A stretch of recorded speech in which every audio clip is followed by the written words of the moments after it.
of Washington. 3 words bring into perspective the magnitude of today. It is Gold Cup Sunday. There is no bigger event in all of powerboat racing, and certainly for unlimited hydroplanes, than the race for the APBA Gold Cup, the oldest active motorsports trophy in the world. Good morning, race fans. I'm Brad Luce, along with Tanner Faust once again. Tanner, we had some of the best racing we've had in years out here on the Columbia yesterday, and I'm thinking we're going to have it again today. I mean, it was a thrilling day, not a race outside of a rooster tail. We had a photo finish within 2 feet in 1B, and the way the heats are stacking up for today, it could be more of the same. And everything just gets a little bit more important, and everything is building until later this afternoon when they pull out that great big trophy. Somebody's going to etch their name on a tremendous piece of history. I know I'm ready. I know you are. Absolutely. Let's throw it down to the other 2 members of our broadcast team. That would be Brent Hall and Erica Allreed. Thank you so much, guys. I can hardly wait to kick off all of the action here today, given what we witnessed yesterday. But I think it's only an appetizer to the great racing we're going to see here today. And Brent, from a driver's perspective, what do you think they're feeling as it's Gold Cup Sunday, the pinnacle of the racing? Is it excitement? Is it pressure? What is it? It's a lot of things, all those and above. But what I'd say is I'm excited to get my voice back, number one, and I'm excited, too, for the racing that's about to come. We witnessed some great racing yesterday. Wouldn't you agree? I agree. So one of the things I saw was when J. Michael was watching his teammate Corey win his heat, he bolted. And that meant he came back with his game face on, and then you saw what he did, came and won his heat, and really proud. But guess what? Andrew's not going to take that laying down. Jamie Nilsen nailed his start. This is really, truly a build-up to the most amazing Gold Cup in a long time. Fans, don't miss it. Brad and Tanner, back to you. Thank you, Brent and Erica. So now, Tanner, we're getting ready to go racing. Heats 3A and 3B are on deck. We had the first 2 sections yesterday. We're ready to go, and everything just gets more important. It sure does. I mean, there were battles for the inside lane all day yesterday. Now with the wind, I mean, how does that affect it? The wind has picked up this morning, and it seems like it's only getting stronger. And our boats have come out and tested this morning, so they've all felt it. They all know what they're going to be running into. One storyline to watch today. Keep an eye on Dave Villwock. He's number 7 in points right now. He needs points in 3A. Also your pick for our litter betting pool. I'm just going to throw that out there. Yeah, but definitely we'll keep an eye on Dave. Absolutely. So, unlimited hydroplane racing for the oldest active motorsports trophy in the world is next. Awesome. And now the next one.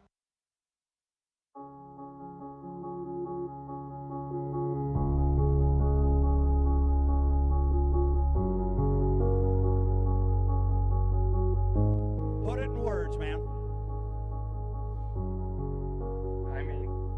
I'm speechless.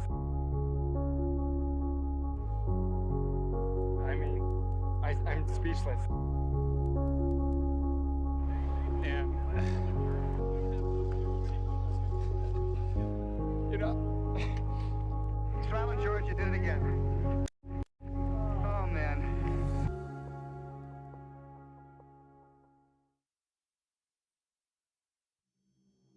In the heart of eastern Washington, where the Columbia, Snake, and Yakima rivers converge, lies a region known for its sunshine, science, and speed. Richland, Pasco, and Kennewick, known as the Tri-Cities, are home to one of the most iconic stops in unlimited hydroplane racing. It all began in 1965 when a group that would eventually become the Tri-City Water Follies' first board members took a trip to the World Championship race at Lake Tahoe. They hoped to learn how to host an unlimited hydroplane race. The following year, the Atomic Cup was born, and with it, a 60-year racing tradition that would grow into a premier event on the H1 Unlimited circuit. The Tri-Cities became known not just for its fast water, but for its large crowds, its blistering summer heat, and the unmatched passion of local fans. Over the decades, the Tri-City Water Follies has seen legendary moments, unforgettable finishes, and record-setting speeds. Names like Bill Munsey and Dean Chenoweth, Chip Hanauer and Dave Villwock have battled it out here, chasing glory and leaving wakes of history. But this event is about more than just racing. It is a regional celebration, from the air show to the RC hydroplanes, all centered around the roar of turbines and the spray of rooster tails on the Columbia River. For H1 Unlimited, the Tri-Cities isn't just another race. It's a cornerstone, a place where the sport thrives, traditions endure, and legends are made. H1 Unlimited Hydroplanes. The world's fastest race boats. 10, 9, 8, 7, 6, 5, 4, 3, 2, 1.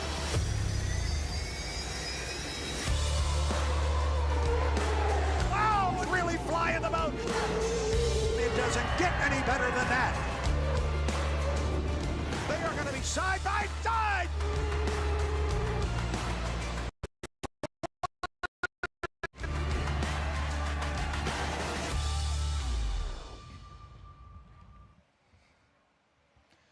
Good morning, race fans, and welcome once again to the Tri-Cities of Washington, the shores of the Columbia River as it flows past the communities of Pasco, Kennewick, and Richland.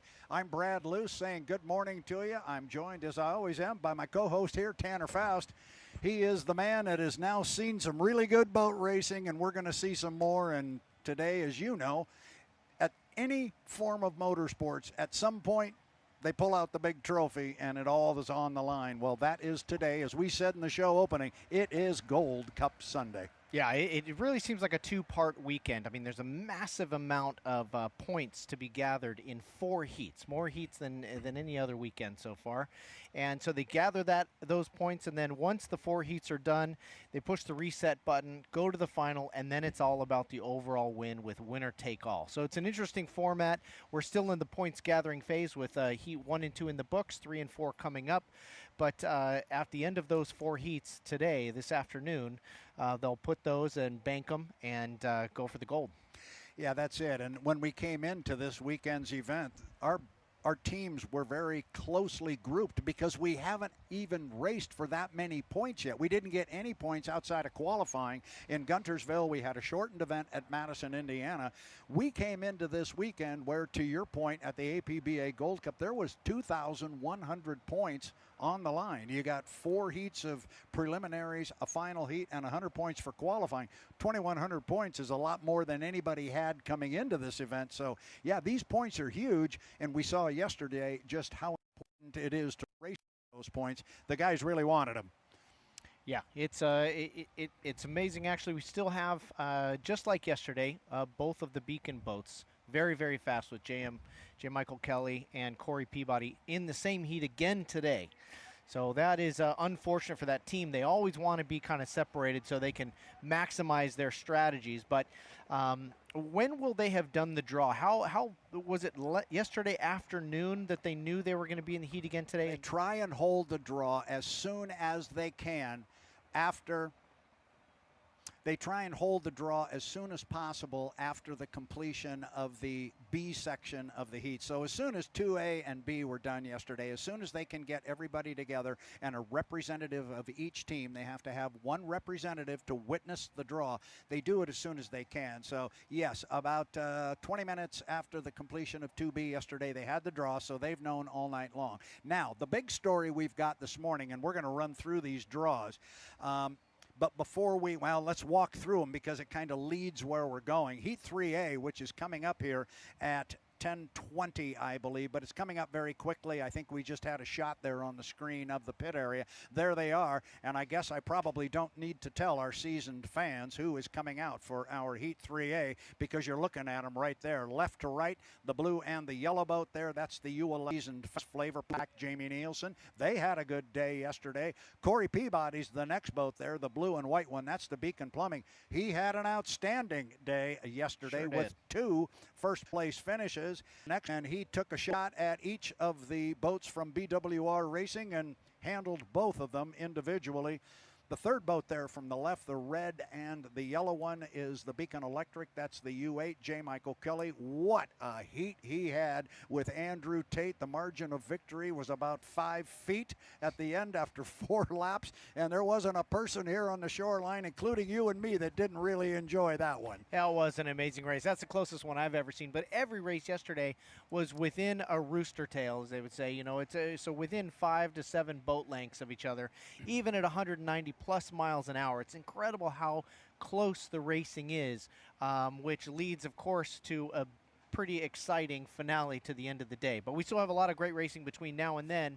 And yeah, this first Heat 3A that we're going to see today is stacking up to be a gnarly one. Because the fourth boat that's going to run and join Corey Peabody, J. Michael Kelly, and Jamie Nilsen is that aforementioned Andrew Tate. And to your point, just to maybe put it in a different perspective, they're 4-lap heats, 2.5-mile race course. My math very quickly tells me that's a 10-mile heat, and they ended up 5 feet apart. That's good racing right there. You will not be disappointed today. But the big story comes in our Heat 3B, which is our 3-boat heat because of the 7-boat field. And we have the U27, the Miss Apollo with Dave Villwock. Scheduled to be in that heat as well is the U12, the Graham Trucking with Jeff Bernard, and the U21, the Spirit of America with Gunnar O'Farrell. We'll talk about Gunnar in a minute. But unfortunately, the U12 sustained serious damage this morning during a test run. And Tanner, it's one of the sounds our experienced hydroplane fans have heard too many times. They don't like it. They know that vibration. You can hear it clear across the race course. I actually had my back to the boat as it came off the top end of the course. I heard that sound. I knew what it was. Immediately we started looking at the back end of the U12. It started to dip into the water. They had thrown a blade off the propeller, and when that happens, that propeller is out of balance, and it just takes that prop shaft and it turns it into a pretzel, and it's just how much damage can it do to the bottom of the boat, to the hull itself, and that goes right up into the gearbox. That can just tear the gearbox up. So it's a mess down there. My understanding is they have not officially withdrawn, and there is paperwork involved in doing so, but that boat's not going to run. And so we are not going to have a redraw, as we understand it, for 3A and 3B. 3A will be, as you see on the screen right there. Those 4 boats are going to go. Then we'll have a 2-boat heat in 3B with the U27 Miss Apollo, Dave Villwock, the U21 Spirit of America with Gunnar O'Farrell. Then, assuming that the U12 Graham Trucking withdraws from the heat and withdraws officially from the race, then we will draw for heats 4A and 4B, and it'll be 3 and 3. Sorry for the long-winded dissertation there, but that's what's happening. We're going to run 4 and 2 in 3A and B, and then we'll run 3 and 3 in 4A and B. Completely understood. Got that? Completely there understood. You go. No, and it was impressive, actually. You just sort of heard it. I saw your ear swivel around, and you just said, that's not good. And sure enough, I mean, we heard yesterday that some of the engineers talking about the props, keep them thin to win. You know, and that you're pushing the limits once you run those thinner props and test those out. And yeah, I saw a photo of the back of the boat, and it was completely torn apart all around the drive shaft there. So unfortunate, since that was my pick in the betting pool, but also for his day. You know, not to be completely selfish, but that number 12 was my draw. But that Heat 3B will still be quite a race, but 3A is stacking up to be very, very fast, very, very heated. And these drivers have to feel like they're a little bit on the back foot at this point, because they know they've got to fight a lot harder for the points than maybe those 2 boats in the second heat. But that's just that's the luck of the draw, as it were. It's exactly what it is. And when we talk about Dave Villwock, he is in that 3B against Gunnar O'Farrell and the Spirit of America right now in the total points standings, which I do not have right in front of me, but we will get to them, the total points from yesterday and through the event so far, qualifying. Dave Villwock in the U27 right now is sitting number 7 in points. He had that penalty at the end of the day, and that dropped him to 4th place. Dave Villwock needs points. That's the bad news. The good news for Dave is, if there is such a thing in the luck of the draw, he's only got the 2 boats coming. And we also he has 2 opportunities to gain points and earn points before the final. So we'll keep an eye on that. But right now, we're inside 9 minutes to the start of our Heat 3A. I'm going to say this another dozen times today, so let's get the first one going. Let's It do it. is the oldest active motorsports trophy in the world. You have yet to see that piece of hardware, and I know we got some people that are down there trying to get some film of it, and we'll show it to the fans. But right now, take a look at Andrew Tate, young man out of Canton, Michigan. He had a heck of a weekend coming in. He was our top qualifier. He won the Indiana Gold Cup, and I think the odds were in his favor to pick up at least one heat victory yesterday. He came away 0 for 2. Don't think for a minute he's done. Yeah. That boat is extremely fast. No, he lost his second heat to J. Michael Kelly. However, had that 10-mile heat been 10 miles and 20 feet, I think he would have got the victory. So here's the boat that beat him in our last heat yesterday. It is J. Michael Kelly aboard the U8, the Beacon Electric. There's J. Mike. Mike would love nothing more than to claim another Gold Cup here. He'd love to get it in the Tri-Cities. He's won here before. He knows what it takes. His owners, Daryl and Vanessa Strong, reside here in the Tri-Cities. There's a lot of pride on the line here, too. And it's interesting, we show those pictures there of the drivers, and they all look so stern, and they're all trying. I'm telling you, that's the game face that is on those guys today. Yeah, I mean, all these guys are incredibly friendly. Once you put a helmet on and strap in, it's you could see yesterday, I've seen some footage of previous runs, 2013, J. Michael Kelly and Andrew Tate got into each other 3 times in the first corner and did some boat damage. So there's no love lost once you're on the water. And that was during a Gold Cup race, and that's the type of stuff that can happen. I've made the comment on a number of occasions that you just alluded to. These guys are great friends.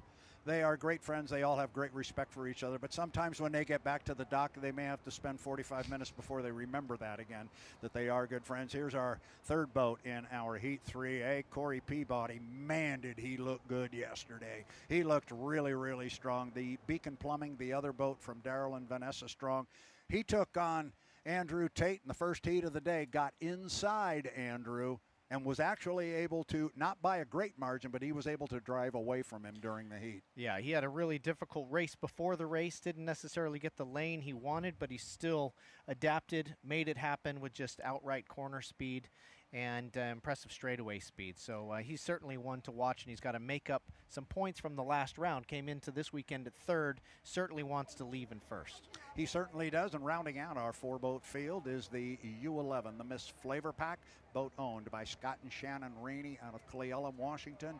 There's Jamie Nilsen, the former baseball player. Guy spent a year in the Kansas City Royals farm system, but wanted to drive hydroplanes, has been driving since he was a young kid, started in the outboard class, and now drives the H1 Unlimited, the fastest race boat in the world. They had a good day yesterday with a first place finish in our second heat, which was kind of the slower flight, but man, it was 3 wide there for 3 of the 4 laps. It was a lot of fun too. It was. There's a lot of respect between these drivers. When I talk to all these guys, you know, Jamie Nilsen has a lot of respect from the other drivers. Everybody in this heat, well known, well respected. But as you said before, I mean, once they get on the water and they get the helmet on, from the outside, it looks like that respect kind of went out the window. But everybody will be pretty aggressive. I mean, they may have a game plan of what lane they would like. They may have a game plan knowing what some of the other boats would tend to take. You know, could be a fight for the inside, but so far we've seen lane 2 and 3 are also quite quick. Yeah, and we just hit the 5-minute mark. The boats can come away from the dock now, and they will, and come out on the race course. It is Heat 3A of the 2025 APBA Gold Cup from the Tri-Cities. 1, 2, 3. All 4 boats are coming away. Another hot start out of the U8. J. Michael Kelly in the Beacon Electric. That's the boat on the far right-hand side of the screen. Not coming out quickly with the other 2. Keep an eye on Andrew Tate in this one. I think what he learned in the first heat with Corey yesterday was the way things stood then, he couldn't let Corey get inside of him because he wasn't going to be able to drive around him. I look to see if Andrew Tate will trying hard to get an inside lane on Corey and see if he can beat him there. Yeah, those two definitely were out aggressively fighting for the inside, but Jamie Nilsen as well showed his hand early on by placing himself on the inside. Now, none of these drivers like Super Dave will just go out there and park on the inside and risk stalling the motor, but the strategy's already started, and the boats are completely spread out now, so it's really interesting how it plays out from here. We will keep an eye on that. You are right. Dave doesn't normally do that. We'll find out in the second heat. We saw him trolling a little bit earlier this morning. Maybe he will try it. It's all about doing something different every time you come out on the race course. It is Heat 3A of the 2025 APBA Gold Cup from the Tri-Cities of Washington. We're looking at 3 minutes and 30 seconds, 3:30 till our start. Our field again, the U8, the Beacon Electric. You're looking at that boat right there on the right-hand side of your screen. Off to his right, on the left side of the screen, you see the white Beacon Plumbing, the U9, Corey Peabody. Andrew Tate right now is coming off the bottom end of the race course. Looking for Jamie Nilsen as we walked over here. I do not see Jamie Nilsen. He got held up just off the dock there. Looked like he got it refired, but it may have blown out again. So I'd look for him over by the dock. He only got about 30 feet off the dock before he shut the power off. And look what's going on here. We were just talking about the possibility that Andrew Tate might make a move to get an inside lane. He's sitting on the inside right now, although J. Michael Kelly just went by him. Now you see Andrew give it a little bit of a squirt, because if Mike were to get 5 boat lengths or a rooster tail length, he could move over on Andrew. So Andrew gave it a little bit of a squirt there and said, no, I'm right here. Give me room, and he does. Tight there as they got to the entrance pin. And we are still very early in the process here, and I am not seeing Jamie Nilsen. Unfortunately, this is starting to look like he may not answer the bell. The rule is, Tanner, Jamie Nilsen has to be up and running and on a plane at the 1 minute mark to compete. Now we see J. Michael Kelly has said see you later. He comes down here across start finish line with a head of steam, and now he's going to cut and head over to the backstretch. Andrew decided that was a good idea to let him go. Now the next part of our start procedure is they have to stay behind the start finish line at 1 minute and 15 seconds. Clearly Andrew's going to park in lane number 1 and just come down here very slowly. Remember, the 80-mile-an-hour rule is off the table as Mike charges up the back edge. Now, notice that it's not just a matter of throwing it in neutral and cruising along, because the boats will stall or blow out at ground idle. We've seen that from Corey Peabody. We haven't seen it from Andrew Tate, but he seems safe behind the 115 at this point. Yeah, and you saw he had to bring, but he is sitting in lane number 2. He is sitting in lane 2. He let Corey jump inside of him, and now Corey's going to pull up alongside. I would have thought Andrew, with all of that work, would have said, I'm going to take lane 1. I don't know if he caught Andrew a little bit by surprise. Again, that was the score up, not the start. So right now, Peabody is in 1. Tate is in 2. Kelly is in 3. We're inside 1 minute. That surprised me a little bit, Tanner. Yeah, J. Michael Kelly had such success on the inside. He just couldn't position himself on the inside on this particular run. Unfortunately, as you mentioned, the 1 minute mark, Jamie Nilsen not on a plane at that point. So and if Kelly had ideas of getting a big jump up the backstretch and moving to the left, he's got to have 5 boat lengths, and he can't get Andrew wet. Ooh, the referees are he's got to have 5 boat lengths or a rooster tail length, whichever is longer. I don't know. The refs, I'm sure, will take a look at that, but he definitely got over in front of Andrew. I was just about to say he couldn't do it. Now, here's the downside of it. He's way early. J. Michael Kelly. You watch Andrew Tate. He's going to bring speed. So is Corey. Now they try to get the power on. 1 second mark. And that is very, very close. I think J. Michael Kelly was early. He might have been. He flunks the right spots and coming down. He's actually got the lead as they're going to go down to the bottom end of the race course. The start is clean. That must have been within a 1/10 of a second. Yeah, it's a coat of paint on that one. But Andrew now is way on the outside, running in 3rd place. Corey's going to come off the corner first. You see Corey. You see Mike. There you see Andrew's air scoop. Holy cow, we're 3 wide. Going down the backstretch in our Heat 3A of the 2025 Gold Cup. I've said this a few times, Tanner. You could throw a blanket over those 3 boats. Yeah, these have proven to be the 3 fastest boats of the weekend, and they're all out for these points that are up for grab here in 3A. All right, top end of the race course. Corey in 1, Kelly in 2, Andrew in 3. Andrew's trying to drive around the fastest boats we've got here besides himself. He's pulled up alongside Kelly, and he sets his sights on Peabody, but this doesn't get any better. Here we go again, Tanner. I mean, it's just insane. Now, J. Michael Kelly, if he gets behind Andrew, he's going to be driving through the hallway in this first corner. And he is. He's down in the hallway now. Possibility of getting splashed through there and getting buried. Oh, it's not a good place to be. No, it's not a good place to be at all. J. Michael Kelly is falling back, and here we go again. Remember, fans, we're going to go 4 times around. Now it is Corey Peabody, and it is Andrew Tate. Mike has dropped off the pace. Yesterday, when these two squared off, it was like this with Corey on the inside, Andrew on the outside, and Andrew unable to drive around Corey. He's trying it again. I thought he would try and get to the inside of Corey, but he's going to try and do it on the outside again. They're going to come down and put 2 in the book with still 2 more to go. Remember, we go 4 times around. Peabody out in front, the Beacon Plumbing by about 3 boat lengths. Boy, Corey really shortened the course on that tight corner, took a really far inside line. Andrew flowing a little bit more speed on a wider line. And on that straightaway, it's paid off. He's almost got it dead even coming into the downside of the track. Those guys are hitting the bottom end of the race course close to 190, 192 or 3 miles per hour. Now coming off the exit pin, still Corey. But I'm telling you, Andrew is right there. They can reach out the window and talk to each other. Peabody, Tate, up the backstretch and dead even. 1 boat length between the 2. Now Andrew pulls up alongside. Andrew with some boat speed at the top end. This is the part of the course where he was gaining on Mike yesterday, and he's going through the same game plan here with Corey as they touch. I think they touch going into the upside of the track. Mighty close. They almost got together again. These guys are swapping a little bit of paint. Tate, Peabody, almost dead even, but Tate now by 1 boat length, and this is the final lap. We'll check and make sure we're looking at a white flag, and indeed we are. This is it, final lap, 4th time around. Who's going to pick it up? J. Michael Kelly comes home in 3rd. Peabody got down to the bottom end of the race course first, but if it was not by more than half a sponson. Andrew drifted out a little bit wide there. That cost him some time, Tanner.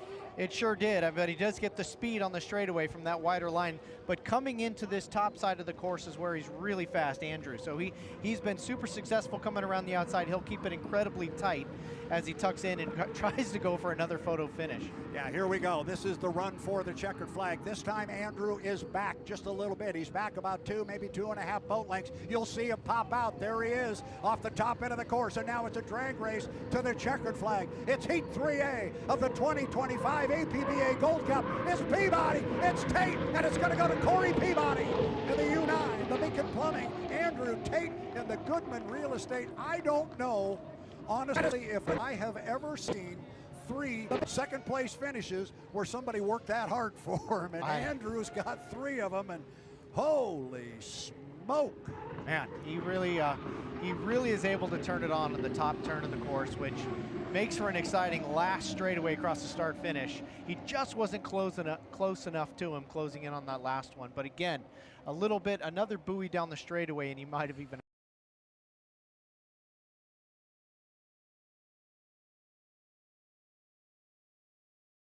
good race way, and he might have finished.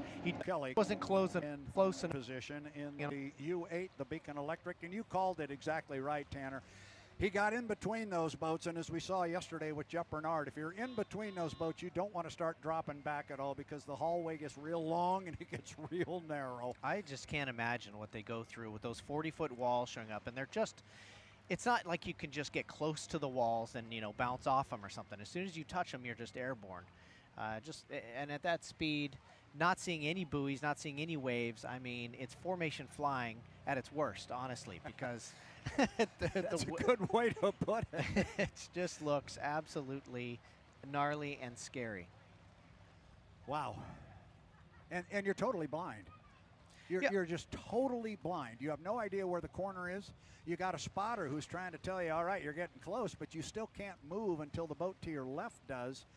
And wow, we're looking at the screen there. You see our field, albeit a shortened field for our Heat 3B, but Tanner and I have to take a breath here and get our bearings back with each other after another extremely exciting H1 Unlimited heat. For those of you who are here along the shoreline and maybe listening to us and watching on the H1 Unlimited YouTube network, we hope you enjoyed that one. That was more of the same from yesterday.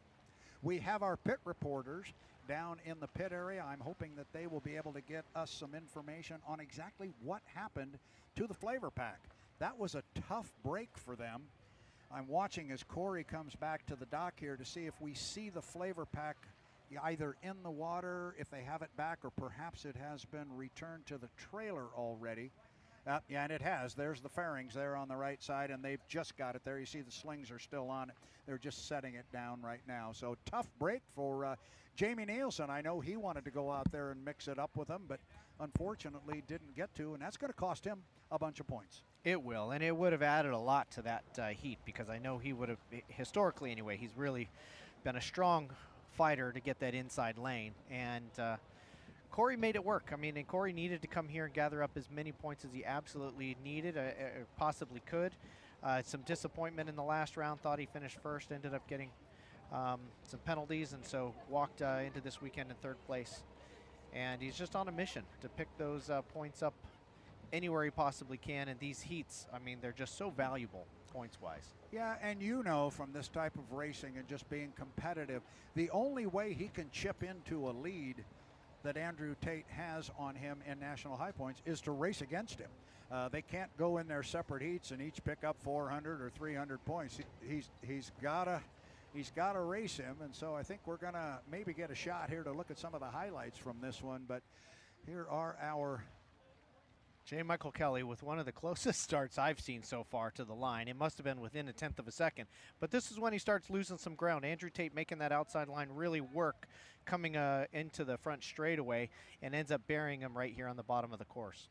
Boy, great shots there as they go down to the bottom end, and it's getting tight in there for JMK. But then about now, as you were just saying, the hallway, it just got too much, and he eventually moved right. What I saw in this heat and what I learned from this heat, yesterday these two boats were running together in the same lane position. Corey was inside of Andrew, and Andrew, as we said earlier this morning, was giving ground to Corey. Corey was driving away from him, albeit slowly, but he was driving away from him. Well, whatever changes they made to the U91, he's not quite there, but certainly he was running, versus Corey at least, a lot better than he did yesterday. Yeah, you notice that the 91 of Andrew Tate actually pulls on the exit of the corner, gains, and by the end of the straightaway, the speeds start to even out a little bit, and maybe Corey even starts to be a little bit faster. So a little bit, maybe different choices in gearing, different choices in prop, but certainly some information that both teams will bank as they head into the fourth heat moving forward. Do you want top end speed or do you want acceleration off the corner? And that's exactly what you just said, and they'll decide. They'll look at speeds and the data and all that good stuff, and they'll make that decision. Is Andrew Tate disappointed? Oh no, not really. He wants the points, but he can get them later in the day. I think Erica is standing by with our Corey Peabody. Let's send it down there. Erica, come on in. Corey, yet another heat that could have been a final. What statement do you believe that these drives you've done this weekend have sent to the field? Nothing. It's not the final. So we just got to get there. Right now it's just collecting points. We kind of know how things are going to, if we continue to collect points, all these four boats, we kind of know what the front row is going to be. So that's what it's really all about. Obviously you always want to get a win, but, getting into the final is the most important thing here at the Gold Cup. So, maybe in some way, but I'm just happy to collect these points and get that Beacon Plumbing boat out front. And what did that battle require from you as a driver? Oh, man. I heard Andrew's right there. He's on your hip. He's on your hip. I can see him in my mirror. He's gaining on me, and we get to the corner, and I get a little bit ahead of him, and then he's coming again. I mean, that boat's just ridiculously fast. So, it's going to come down to, like I've always said, putting yourself in the right spot. And, we were able to get lane one there, and, nobody's going to drive around each other here. So, at least with those four boats. So, it's getting the right spot and getting to that first turn first. So, happy to get the Beacon Plumbing 400 points, and looking forward to the final. A job well done here in Heat 1. Best of luck in Heat 2. All right, thank you. As many times as I have interviewed Corey Peabody, I've talked to him seemingly hundreds of times. You get to race day Sunday and the whole demeanor changes. He's usually smiling. He's pretty good talking about things. Yeah, the boat's good and the crew and da-da-da-da. Boy, I don't think I saw a smile there on his face. Pretty serious guy. You're yeah, right. absolutely. You described him as intense, and he is. You can be talking about, family life and travel and things like that. And once you start talking about championship and points, his face does change. He's an intense guy, a pure competitor. And you see it on the water, and so far, under pressure, he's been pulling it off all weekend, and he's maximized his weekend so far. And he basically has one more job to do before he settles into the final for the winner-take-all. And then he's got a big job to do. And you mentioned the fact that had we maybe gone one more buoy, Andrew might have got him. Remember, in the final, we're going one more lap. So there is going to be a little extra room there. You've got 5 laps to go pick somebody off. It's going to be an intense Gold Cup. And we don't want to get the cart too far out in front of the horse here, but the 5-minute milling period, oh boy, it's going to be fun because I think, as Corey just said there, nobody here in these 4 boats is going to drive around any of the other boats. And what he means by that is nobody is going to be on the outside of one of these hot boats and beat them from the outside. You're going to have to be on the inside lane, which means that 5-minute period's going to be dicey. Don't miss it. I mean, no telling from what's going to happen with weather moving forward, but all the other race courses that I've seen, the inside lane was shorter and a little slower, but also potentially a penalty with some rougher water, especially when you were sending the wake upriver. Yep. Here, the turn that would send the wake upriver is the fast wide turn, and it doesn't seem like there's much of a penalty for being on the inside.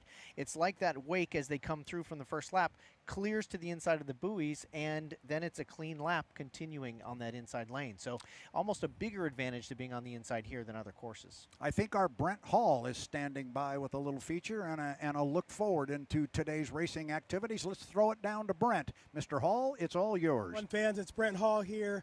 Just a quick update on Heat 2B. We've got some excitement. Unfortunately, part of that excitement is Jeff Bernard threw a prop blade, and that was really tough for the team. It actually caused some damage at the bottom of the boat. The team is assessing and looking at how to fix that, but that's quite a fix, and he won't be in this heat. But we do have Gunnar O'Farrell and Dave Villwock head-to-head against each other. What I'll tell you about that, it's really the veteran versus the rookie. Gunnar just came out and had an amazing couple of heats yesterday. He's looking to continue that today. I think it's going to be a well-matched heat. Don't miss it. It's going to be great. Back to you, Branner and Tad. Branner and Tad. Thank you very much, Brent, for that discussion there. And he was talking about our upcoming Heat 3B, and we already touched on it a little bit, that being the damage that occurred to the U-12, the Graham Trucking. And as we said before, it's an ugly sound. It's an ugly thing that happens. And the only thing I'd like to add to that is I know I am aware of, only because I did some preseason shop tours. I was in the Graham Trucking shop when they were working on that boat. The amount of work and the effort they put forth to get here for this race when they were, and it was immense. And to have them get hit with that is a tough blow. It's, in that little piece that they played here at the beginning of this broadcast and showed the emotional response to the past winners. It's when you see somebody so emotional, I mean, it's a relief that brings the emotion almost. It's a relief that all the work that all the people in your team has paid off. And that you first of all, that you didn't mess it all up for them. And second of all, that everybody, gets a reward for all that work. So this is a tough time for a team when something like that, and it can be you hear in racing all the time that it's a 50-cent part that, caused the whole weekend to go down, and the devil's in the details. But I would imagine with boat racing at this level, it's something that happens when you're pushing the limits of the thickness of the metallurgy of these props. Sometimes you find that limit, lose a blade, and do some damage. Unfortunately, we're looking at it. And boy, that's the first real good look at it I've had there. I saw a picture of the propeller with the one blade missing, but that's a lot of work, and that is a tough break. And to your point, I'm sure Jeff came back and probably personally apologized to every one of his crew members. But Jeff feels it as well, because in this particular case, the guy leading the charge, putting that boat together to get it here, was Jeff Bernard. And so he worked as hard or harder than anybody. And this is Jeff here being towed back in earlier this morning. Obviously dejected. It's Gold Cup Sunday. It doesn't get any better than that. And at that point, as soon as he got to the exit pin, he knew, he felt it, he was done. Quite a majestic stance on the boat, honestly, for being so dejected. It looked like a poster. But yeah, that's can't imagine. The thing that I love to learn and that I want to talk to the teams about, especially Jeff's team now, is the science of what happens. Is it when the prop comes out and re-impacts the water? Is it going over a ripple? And is that the peak force that one of these blades gets? And that's what you're basically fighting against. Like in smooth water, maybe it would have been fine, but hitting one little ripple in the driver maybe can anticipate that and see it. It's just tough, because then you just want to go build it stronger so it doesn't break, but then maybe it's a little slower. It's a constant battle in racing. It reminds me of kind of Baja racing, where you certainly can back things down and save a truck in a certain place, but the tendency is to just try to keep overbuilding and overbuilding so you can push 100% all the time and the thing never breaks. It's just it's somewhat unrealistic, but it can be a goal. But anyway, really feel bad for that team, but we're still going to have quite a race here between Dave and Gunnar. And Gunnar showing a lot of speed, as Brent said earlier in the weekend. He's shown a lot of speed, and he's done very good. I look for Gunnar to be on the outside. Dave will probably get to an inside line, and I don't know. We haven't had a heat that's disappointed yet. It's a two-boat match race. We'll see how it goes. You're talking about beefing up some of the parts. We had an owner a number of years ago that, and Dave Villwock drove for him, and he said every time we'd break a part, we'd come back to the dock, and the owner, Fred Leland, he'd go, all right, and we wouldn't see Fred for 3 or 4 hours, and he'd come out of the machine shop and say, try this one. Sure. And it was bigger, faster, stronger. But I want to go back to the line you said earlier with regards to propellers, and you hit it right on the head. Thin is fast, but it won't last. Who knows what the propeller was they were running. I doubt they were running anything terribly thin. It could have just been the load on the propeller. You'll just never know. Looking at our boats here that are going to go racing in our Heat 3B, we've only got 2, and we're a minute 30 away from having boats on the water. Looking there at the U-27, the Miss Apollo, the boat owned by Bruce Ratchford, BWR Racing. He is standing just to our right. Don't know if you saw Bruce over there. And the man himself, Dave Villwock, will be behind the wheel of this one. Tough break for Dave yesterday. The boat ran real well, but he got called for a penalty at the start of his second heat, and it didn't disqualify him, but it dropped him down to 4th in the points. And so he would like to score well. From a luck of the draw standpoint, yeah, he's only got 2 boats here, so if he can finish, he'll at least come home in second place as long as he drives clean. Yeah, and Dave's 71 years old, more experience than everybody. He's broken every single record there is, and he's the man that I saw growing up driving Miss Budweiser. And the reason I'm here actually learning, absolutely excited to learn more and more about this really incredible sport. But the fact that it's just the same guy behind the wheel as back then is just impressive.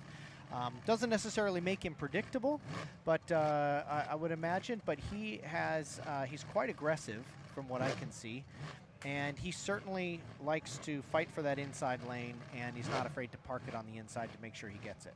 I think this one will be pretty clean. You're looking at Gunnar O'Farrell and the U-21, the Spirit of America. All we really need to say about Dave Villwock and all that he has accomplished in this sport is come next spring in March down in Daytona, Florida, he will be inducted into the Motorsports Hall of Fame of America, going in with one of his dear friends, Dale Earnhardt. And he was very good friends with Dale Sr. and also Dale Jr. So that'll be a big time. I know there's a bunch of us that are planning on going down there and be a part of that big event for him. But right now the big event is Heat 3B of the 2025 APBA Gold Cup from Tri-Cities, Washington, inside 5 minutes. And our boats are starting to push the noses out. 20 of the APB. I'm going to walk up front. Come on, Tanner. Let's go see what kind of a show these two guys can put on for us. Now, just as we're getting started here, we'll say that 3A is under review. You know, before we started 3A, we did notice that Andrew did get wet in the crossover. Corey moving to the inside of him there. Or actually, it was J. Michael Kelly moving to the inside of him, but we'll let you know what happens with that once the officials come up with an answer. Great call, Tanner. Thank you for checking on that and getting it clean for us. We will watch for that. We did see that happen. We did see a lane change up there, and at least from where we were sitting, it appeared as though perhaps Andrew got a little damp, and the rule says 5 boat lengths or a rooster tail. Well, if you're getting wet, you're probably seeing that rooster tail. So 3 minutes and 40 seconds until our start, 3:40. Both of our boats are, going to say both our boats are up and running, and they were not, but they are now. Dave Villwock comes away from the dock there. You're seeing it's Heat 3B. Dave has been known to do that, just kind of sit at the dock for a while, if you will, and make others wonder where he might be hanging out. He is away from the dock. I don't think there will be a whole lot of strategy in this one. As I said before, I think Gunnar will go to the outside there, and I think Dave will slot to an inside lane, but hey, that's why we race, right? You never know. You can draw it out on paper, but we got to see how it plays out. You never know. And the water is just looking absolutely gorgeous right now. Yeah, and I've been keeping an eye on the flag on the top of the bridge, and it was hanging pretty stiff straight out this morning when I came across, but it looks really good now. It's laying down. So water conditions are beautiful as Gunnar comes across start-finish line there. Great looking shot from the drone. The Spirit of America, red, white, and blue. They didn't get to wrap the boat as they had hoped by the time they got over to this event. They will have it wrapped red, white, and blue, trimmed in gold for the Seattle Seafair event next week. But no less patriotic, still got the red, white, and blue, and Spirit of America. Those emblems you see on the non-trips toward the back of the boat on either side, those are emblems representing each branch of our United States military. So this is a salute to service, a salute to our military, and we salute Gunnar O'Farrell and Go Fast Turn Left Racing for the red, white, and blue speedster that Gunnar's had a good time in this weekend. He certainly has, and what a great shot from this drone. You know, that drone's good for about 140 miles an hour, so you can see the Gunner's just kind of cruising his way, starting to pull away from the drone now, but it's so cool to see this angle as you can see him kind of turn in. All the drivers describe the fact that if you think about starting the turn, the boat's already turning, and it hooks around that skid fin, and then you basically just hang on for the rest of the corner. But it's awesome to see so close here with the drone. So score up buoy is the start finish line at 1:15. Gunnar, we followed him all the way up the backstretch, and now you see him pull up alongside Dave Villwock in the U-27 of Miss Apollo. Again, I say, standing to our right down there is Bruce Ratchford himself, very much instrumental in the goings-on of H1 Unlimited. There's the 1:15 mark, clearly a clean score up because there's the start finish line right there. And Dave's got the lead again. This is not the start. 1 minute still to go. They will go around the course one more time. They could still change lanes at this time, but a boat would have to have, and that would be Gunnar. If he wanted to move to the left, he'd have to have at least 5 boat lengths or a rooster tail length overlap of Dave Villwock. I don't look for anything like that to happen. In fact, he's back about 4 boat lengths now. So I think now it's just about timing marks and bring it to the line with a bunch of speed, Tanner. Yeah, absolutely. And this is, you know, Dave's going to want to keep this one clean. You know, he's gotten kind of lucky in the draw with having a two boat heat, and he's been watching Gunnar kind of take the outside. In practice, Gunnar was 10 miles an hour slower than Dave. Maybe he wasn't putting in a full speed run, but so Dave must know on data he can be patient, he can be smart, and he can use the boat speed to win. And I think he used that warm-up period where he just trolled up the backstretch before the score-up buoy. I think he was using that as his own test session. But here we go, inside 5 seconds, coming up at 3, 2, 1, mark. And clearly a clean start, good start for both drivers. Dave Villwock got the jump across the line. We call that breaking the clock. Dave was the first one across. It's a clean start officially. They go down the bottom end of the course, and Dave's already got himself established with about a 5 or 6 boat length lead. I don't think this one's going to be the dogfight we've seen in some of the others, Tanner, but it's still very, very important, and we still got to run it on the water. They got to make all 4 laps. I mean, you still got to average 155 to 160 miles an hour around this thing and turn in at 195 miles an hour at the end of the straight. So there's still a lot going on, even if it isn't a dogfight between 4 boats. The youngest driver on the H1 Unlimited circuit squares off against somebody he grew up watching race, and that is the oldest driver we got. He's the master. He is Dave Villwock. It's interesting to watch the line that Villwock's taken around the course. It is a wide one. He went out to about lane 3.5 on that particular upper corner. Now it's clear that Dave has pulled his foot out of it. He's not running very hard. You see the water bouncing off the recovery area of the response, and when you slow it down like that, you see the water starting to splash a little bit further up on the sponson recovery area, which means he's not getting the boat way up out of the water, and there's no reason for him to do, but look what happens when you slow down. You slow down, and Gunnar says, you know, I am right here, and he's going to sit right in that right side rear view. The Gunnar making a run at Dave Villwock here on lap number 2 coming off the corner. Now with Dave taking a slighter, wider line, the next time he comes back there, he will find his own wake if he ends up coming to the inside. And we've seen earlier in this year, Dave gets surprised by a wake, go for a flight. In that case, he caught 2 rooster tails and had the most dramatic blowover I've ever seen. That was quite an event, and I'm sure that one's in the rearview mirror. Happened right about where he is there on the race course now, coming down to put the second of 4 laps in the book. And now you see this time Dave's got the front of the boat up out of the water, dancing a little bit higher. He's got his foot in it a little bit deeper. Gunnar's getting an outstanding boat ride on the outside. He's right on the other side of that rooster tail. He's about 5 boat lengths back. Gunnar's not going to go away. He's going to just let Dave know, you on the stake, I'm right here. There, Dave finds his wake just away. He's going to just let Dave know, you make a mistake, I'm right here. There, Dave finds his wake just the edge of his wake from the previous lap, but it is interesting. Comes in fast and ends up tracking out just a little bit on the exit, and then straightens himself out, almost V's the last 3/4 of the turn to get a long straightaway and a high top speed. H1 Unlimited racing history. It was built in 2007. It's been rebuilt a number of times. It never seems to disappoint. It's a very, very fast hull. It always has been. The boat has a nickname, Sharky, because when they had the Oberto sponsorship, it had shark's teeth on it, and it had an eye right behind the window there on the side of the canopy. Now, Dave does pick up the right sponson pretty aggressively down the straightaway. What lessons can he be trying to learn, or that he might be able to apply to Heat 4 coming up? I think he's just seeing, it'll tell him how well he can fly the boat in these conditions. The one thing that's working against him is he's running a heat with only 2 boats, so he's really not going to get the rougher water experience that you're going to see, A, when we put 5 boats out there, and B, when we go 5 times around. It's going to get a lot soupier. But I'm sure they're using this on some level as a test session. Who knows what combination they may have in the boat. They may be running something they never have before. But clearly he wanted to get comfortable on lap number 2 and just kind of cruise around, and Gunnar said, you can't do that. I am right here. This boat does roll. I'm very impressed with Gunnar O'Farrell, the spirit of America, as he goes right underneath our drone shot there. Checkered flag flies for Dave Villwock. It's the U-27 of Miss Apollo. And Bruce Ratsford, you got to be happy, because this is your first victory here on the Columbia River with a boat that you own. First place, Dave Villwock. Second goes to Gunnar O'Farrell in the spirit of America. Yeah, 2 boats or not, it's the same points for a win. So he collects 400 out of that, which is critical for Dave's championship. And I believe if my memory's working, I think Gunnar picked up 2 second-place finishes yesterday, so now he's got 3 of them. So that's 900 points he's got in the bank, so that's a good thing.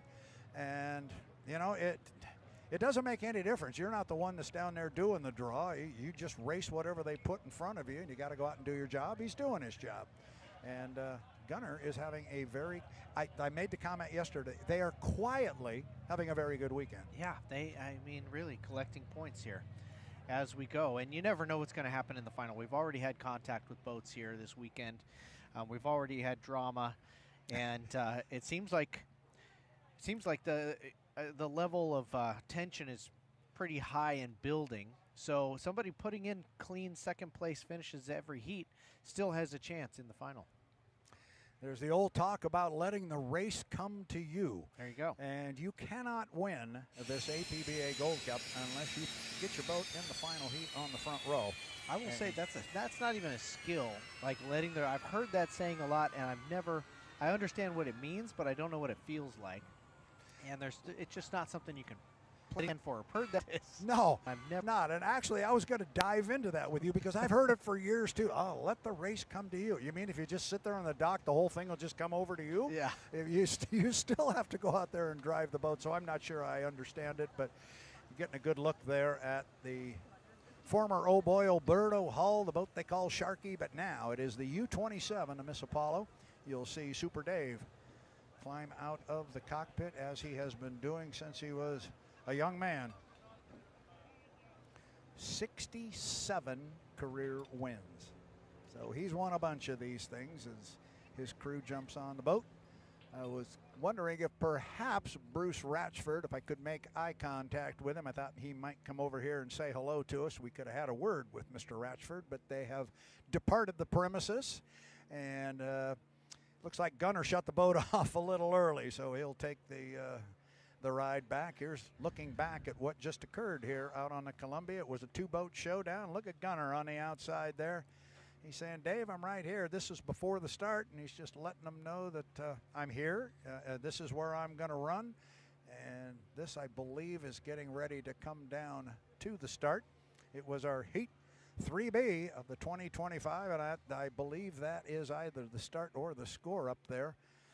And I think that with the speed they're running, I think that's the start. Certainly clean. Yeah, there comes Dave. He's going to come down with 5 or 6 boat lengths. Just a 2-boat match race, and then he opened it up the backstretch. And this one was kind of over from the start, but still enjoyable to watch. And sometimes that happens in boat racing or racing at any form. Tanner, you know that. Never happens to me. No, I'm just kidding. You never get those easy draws. Yeah, right? no, it's it's a great feeling when you draw the heat that has just 2 boats in there, because you know that there is a lot of survival. And then you look at the water, and it's just beautiful in both boats. Really, some of the nicest rides we've seen so far. And I don't know how much of that is water condition. But both of these boats, even in the rougher water, always kind of look nice and smooth. Gunnar carrying a lot of speed. You can see him floating that right sponson up pretty high there, as we've seen. Now there's 3 boats out of the field that really do that. J. Michael Kelly and these 2. But it's just a nice ride, and probably a lot of data collected, lessons learned moving forward. And you bring up the boat ride there, and in the preseason tour, shop tours that we did, I had a long conversation with that team and that crew. That was the focus. They had the boat upside down most of the off-season. They were working on the bottom of it. They wanted to give Gunnar a little bit better ride. They wanted to give him a boat that would get up out of the water and float a little bit. And you talk about rough water versus calmer water. Sometimes it gets really rough, and I remember watching interviews with Dave Villwock and having him explain it to me when I would talk to him about it. You'd make some comment which intuitively sounds good. You know, it's getting really rough out there. You got to back off a little bit. And his response was always, yeah, but you don't dare back off too much, because then you're going to fall down in those holes and fall down in the waves. You want to get up over the top of them and kind of try if you can keep the boat light and keep it out of trouble. Yeah, absolutely. I mean, it's kind of like whoops in off-road racing. If you watch a trophy truck go through these big giant whoops, they're just skipping along the top at 100 miles an hour, and then you watch a Volkswagen Beetle go through there, and they've got to live every single piece, every single inch of those whoops, taking the sharp end of the bump to the nose. It's also one of the reasons I haven't driven one of these before, because that, the teams are so friendly and generous with the offers to jump into one of these boats, and I absolutely will. But the rougher water, I think, is really where you start to lose the feel of when things are going to go bad. So it's got to be a nice, smooth day, that's for sure. And I think we're going to throw it down to our Erica Allreed, who is standing by with Dave Villwock in the pit area. Erica, take it away. Congratulations on that heat victory. It seemed like you were able to secure the advantage early on and then just drive it home from there.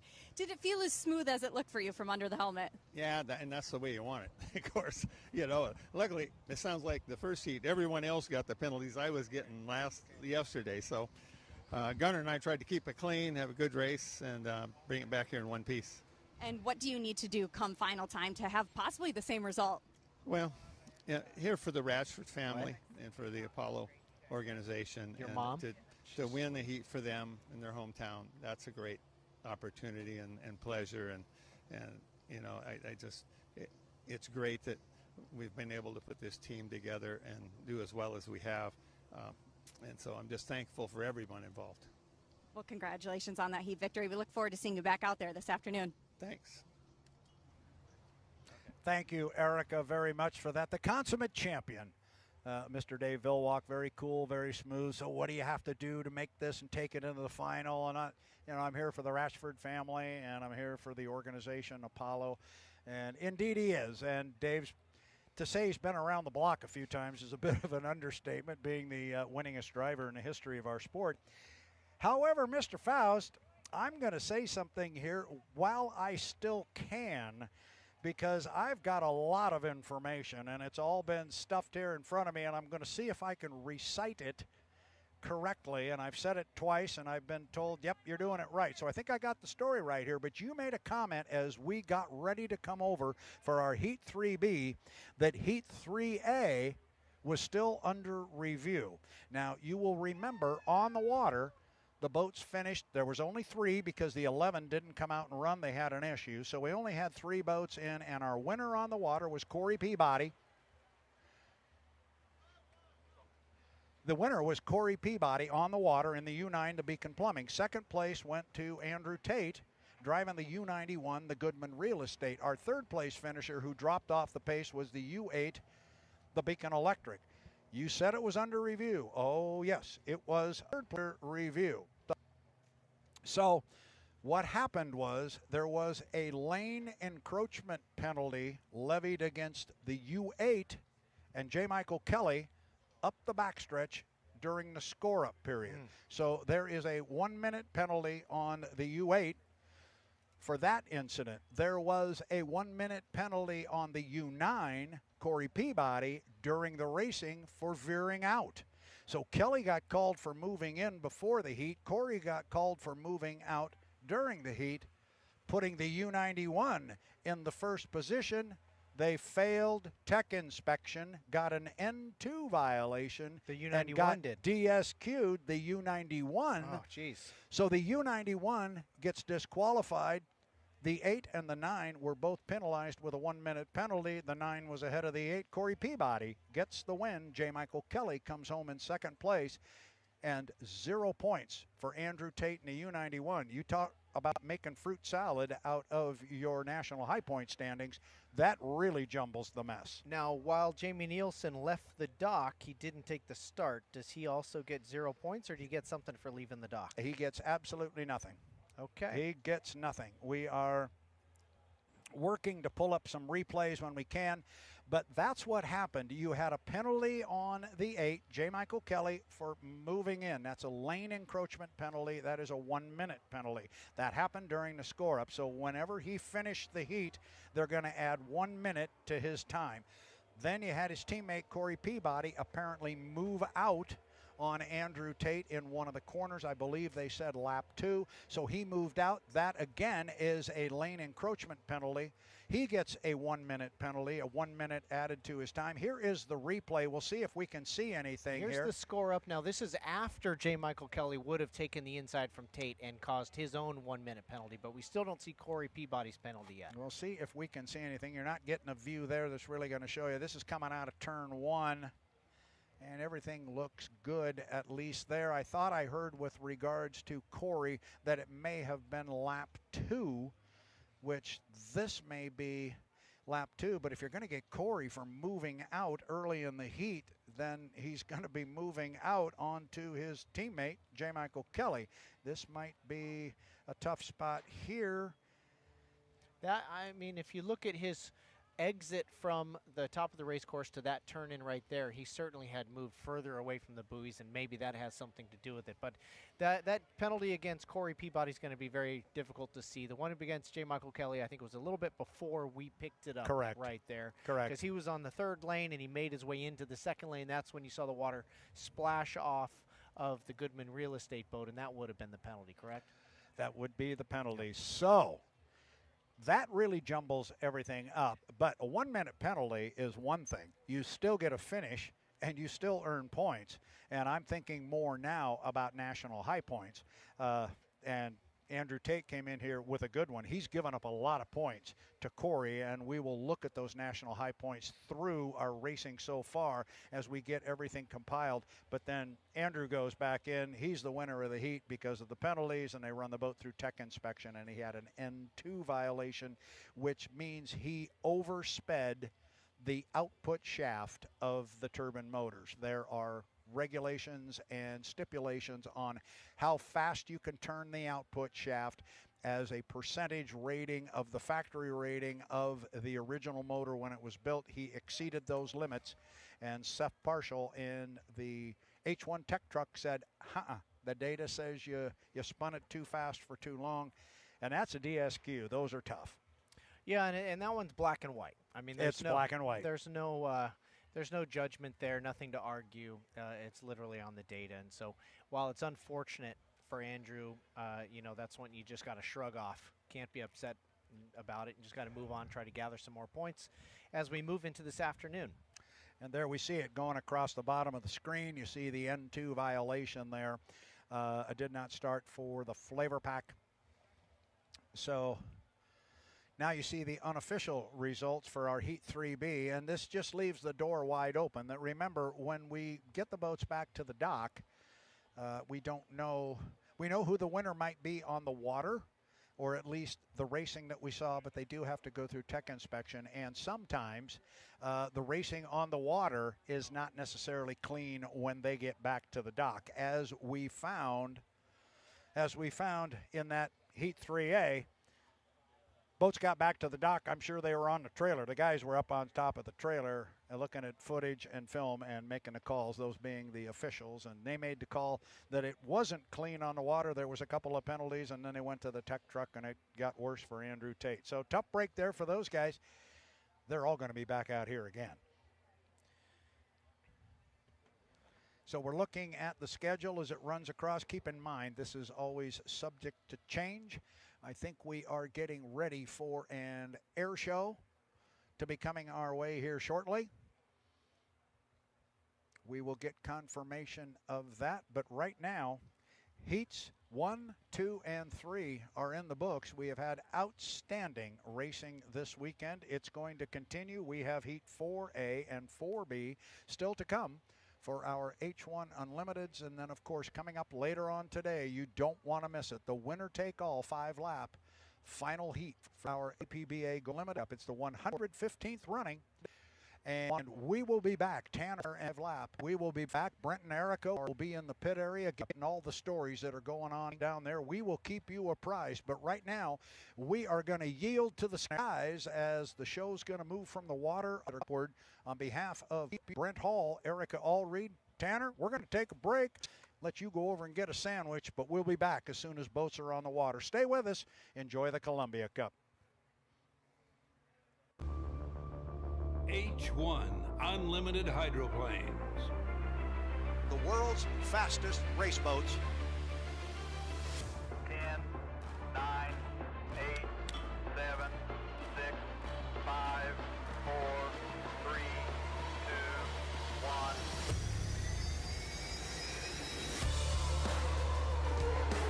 Wow, it's really flying the boat.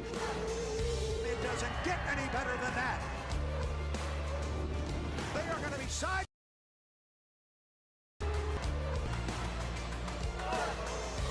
This is for the checkered flag.